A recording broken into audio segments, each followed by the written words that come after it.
आणि आमच्याकडे तर असं आहे की मी एकदा एका मुलीला विचारलं, म्हटलं काय गं एकत्र कुटुंब पद्धती म्हणजे काय, तर ती म्हणाली आई आणि बाबा एकत्र राहतात त्याला एकत्र कुटुंब पद्धती म्हणतात म्हणून. मुलांनाच आश्चर्य वाटतं एवढी वर्ष आपले आई बाबा कसे काय एकत्र राहिले. बघा तुम्ही आता सिरियल 2-3 वर्ष चालते की नाही, त्यात एका लग्नावर भागतच नाही, 2-3 लग्न दाखवावीच लागतात. आपलं एक लग्न झालं तरी मुश्किल असं वाटतं की नाही. मी तर लग्न ठरलं तेव्हा रस्त्याच्या मधून चालत होतो, तुम्हाला सांगतो, इतकं आश्चर्य हो तुम्हाला. तर मी पत्रिका घेऊन तात्यांकडे गेलो, तात्या म्हणलं ही घ्या पत्रिका. तर म्हणे कसलं रे, म्हणलं माझं लग्न ठरलं. तर म्हणे तुझं कसं काय लग्न ठरलं म्हणून. काय दाद देण्याची पद्धत आहे बघा. तेवढ्यात त्यांच्याकडे पेढे घेऊन माणूस आला, म्हणे तात्या हा घ्या पेढा. कसला रे पेढा, म्हणे मला नातू झाला म्हणून. त्यांनी असा चेहरा केला, म्हणे हल्ली कुणाला काय होईल काही सांगता येत नाही. ही अशी माणसं ज्याला भेटतात त्याला इंदिरा संत किंवा पाडगावकर अशांसारख्या किंवा आमच्या आबांसारख्या कविता नाही सुचणार हो, तुम्हाला सांगतो. असंच आमची मोठी म्हणजे धाकटी मुलगी तर मोठी मुलगी हे सगळं ऐकल्यावर म्हणाली तुम्हाला बाबा वृद्धाश्रमातनं पण हकलून देतील म्हणून. काय मुलीच्या सदिच्छा आहेत बघा. हा म्हणजे वृद्धाश्रमात ठेवणार हे नक्की, त्याच्यात बदल नाही, पण तिथंही नीट राहा नाही, तिथनंही हकलून काढतील. धाकटी मुलगी त्याच्या पुढची ती म्हणते अशोक नायगावकर आमुचे फादर आलिया भोगासी असावे सादर म्हणून. असं तर ते पांढरी हाफ पॅन्ट पांढरा टी शर्ट घालून पांढरे सॉक्स घालून सकाळी लोक सगळे कॅलरी जाळायला बाहेर पडतात. अरे खायचं कशाला आदल्या दिवशी एवढं, 50शी उलटल्यावर थोडं कमी खावं की नाही, तुम्हाला सांगतो.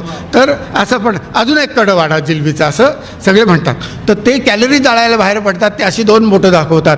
आपल्याला वाटतं व्ही फॉर व्हिक्टरी किंवा यांना काय यांना 2 मतं पडली की काय, पण त्याचा अर्थ व्ही फॉर व्हॉलंटरी रिटायरमेंट असा आहे. आणि त्याच्यावर 2 ओळी लिहिल्या होत्या, निवृत्त नोकरांचे बघ काय हाल झाले. निवृत्त कसा आवाज देतील हां, त्याला काय वाटतं माझाच आवाज चांगला आहे म्हणून. निवृत्त नोकरांचे बघ काय हाल झाले, काही पिण्यात गेले काही पुण्यात गेले. काही पिण्यात गेले काही पुण्यात जाऊन ते पिण्यात गेले. असं परवा त्यांनी मला सांगितलं, पुण्यासारखी बुद्धिमत्ता मी एवढं जग फिरून आलो आहे, पण मला तुम्हाला सांगतो पुण्यासारखी बुद्धिमत्ता कुठे नाही आढळली. म्हणजे असं की त्या घराला घरपण देणारी माणसं, अशी एक जाहिरात होती बिल्डरची. मी जुन्या पुण्यातनं चाललो होतो, लाकडाच्या वखारीवर बॅनर, घराला सरपण देणारी माणसं. काय सुचतं त्याला. ते चितळ्यांची बाकरवडी आहे असा. संध्या रात्रीचा कार्यक्रम होता, उशीर झाला, दुकान बंद झालं. मी सकाळी उठून लवकर चितळ्यांच्याकडे गेलो. शटरवर गेल्याबरोबर म्हटलं अर्धा किलोचे 2 पॅक द्या. ते म्हणे देतो ना, पण आधी लाईन लावा. म्हटलं एकटाच आहे दुकानात. नाही म्हणे एकटा असलं तरी लाईनीत उभं राहावं लागतो. इतकं स्ट्रिक्ट आहे सगळं, तुम्हाला सांगतो. असं सगळं पुण्याच्या गोष्टी जाऊयात, आपल्याकडे एवढा वेळ नाही. पण मी देखील VRS घेतली, मी देखील व्हॉलंटरी रिटायरमेंट घेतली. आणि तुझ्या गळा माझ्या गळा गुंफू मोत्यांच्या माळा, असं जे काय सगळं तू असं तिसं तर झाले असं ते गडे उन्हाचे गोड चांदणे, असं जे काही रम्य चित्र असतं ना आपल्याकडे, असं सगळं ते पहिलं 2-4 महिने असतं बरं का विजय भाऊ. म्हणजे तुम्ही इथे कदाचित कबूल नाही करणार, पण सत्य सांगणं हे कवीचं कर्तव्य आहे. नंतर पहिले ते 3-4 महिने निघून गेल्यानंतर 25 वर्षानंतर पुलाखालून सगळं पाणी वाहून जातं. आणि नंतर चहा घ्या हां, काय स्वर आहे बघा, चहा घ्या हां. आणि रामूला चहा देताना रामू चहा घे हो, वाफ निघून जाते. कारण रामू निघून गेला तर दुसरा रामू मिळणं कठीण असतं. नवरा डोक्यात राग घालून गेला तर सगळे नवरे 4:30ला बोंबलत घरी परत येतात. कारण बिन साखरेचा चहा बाहेर कुठं लवकर मिळत नाही, तुम्हाला सांगतो. काय तुम्ही या वयात टाळ्या वाजवताय, इतक्या लवकर तुम्हाला हे त्रास होतोय म्हणजे. असा सगळं घरामध्ये सगळं तुम्हाला सांगतो. त्या घरामध्ये म्हणजे पुरुष हा अत्यंत हळवार हृदयाचा आहे. पुरुष हा हळवार हृदयाचा आहे. महिलांना हे कदाचित पटणार नाही, पण सत्य सांगणं कवीचं करतं. बघा पुरुषांकडे आमच्याकडे काय एक बॉलपेन असतं, महिलांकडे लाटणं उलटणं रवी, केवढ्या गोष्टी आहेत फेकून मारायला. आणि कलात्मकता नाही, ती मोतीची जुडी आहे ना ती निवडायला गेली पुरुषांकडे दिली ना तर आम्ही ती जुडी घेतो, ती सुतळीची गाठ मारलेली असते बघा, आपण ती सोडायचा प्रयत्न करतो, नाही सुटत. 5-10 मिनटं जातात त्यात. महिला बघा अशी 2 बोटं घालून खसकन तोडतात, कलात्मकता नाही. पुरुष हा हळवार हृदयाचा आहे. ती जी काडी घेतल्यानंतर मेथीची, हे पान तोडू का हे पान तोडू, कशासाठी तोडू, ही विवेकबुद्धी आहे आपल्याकडे. महिलांकडे विवेकबुद्धी नाही. असं पान एकीकडं, काड्या एकीकडं, 10 मिनिटात त्या मेथीच्या जुडीची किंवा भाजीची वाट लावून टाकतात सगळी. नारळ बघा कसा खोवतात, तुम्ही बघितलं असेल. हृदय खोवतायत असं वाटतं आपल्याला, हृदय खोवतात. मला नारळ खोवायला सांगितला. एकतर आता इथे कसं माझं मान वरती असते, घरी मी खाली मान असते. म्हणजे असं खरंच तुम्हाला खाली मान घालून मी ते नारळाची वाटी घेतली. पण विळीवर कसं बसायचं माहीत नाही, विळीवर उलटा बसलो तुम्हाला सांगतोय. असं सगळ्या गोष्टी आणि हे सगळं. तर मला वाटलं शुद्धलेखन काढायला सांगते ती काय हेडमास्टर मिस्ट्रेस शाळेची.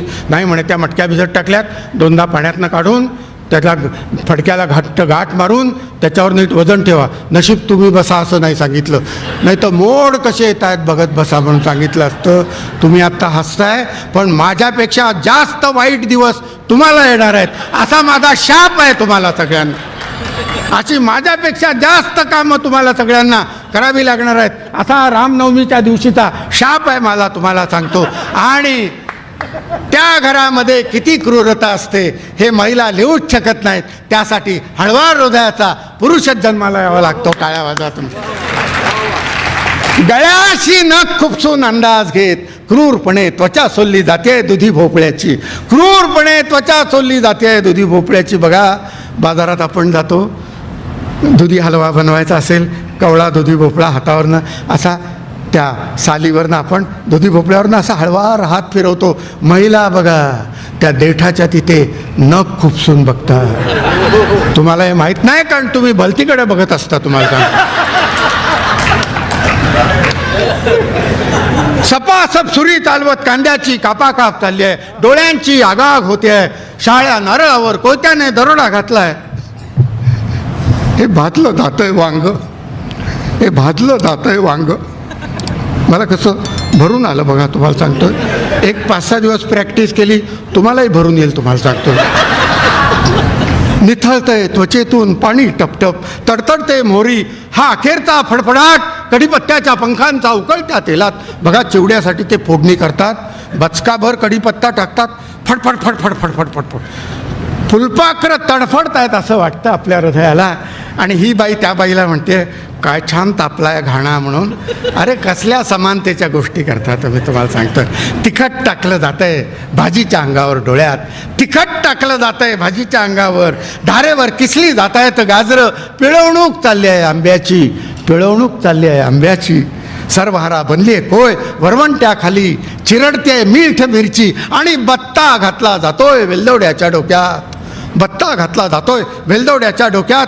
फडक्याने गळा आवळून मुसक्या बांधून दह्याला फासावर चढवलंय. चक्का बनवण्यासाठी हे भरडले जात आहेत गहू. लाही लाही होते मक्याची ज्वारीची. भर बाजारात सुरा खुपसला जातोय कलिंगडाच्या पोटात. पोलीस नुसतेच बघतायत. संत्र्या मोसंब्या केळ्यांची, संत्र्या मोसंब्या केळ्यांची वस्त्र उतरवली जात आहेत, वस्त्र उतरवली जात आहेत. दिवसा ढवळ्या मक्याच्या कणसाला दिलंय विस्तवाच्या तोंडी आणि वर मीठ तिखट लिंबू चोळलं जात आहे जखमांवर. हे काय चाललंय, हे काय चाललंय. युगानुयुगे शाकाहारी, हे काय चाललंय युगानुयुगे शाकाहारी.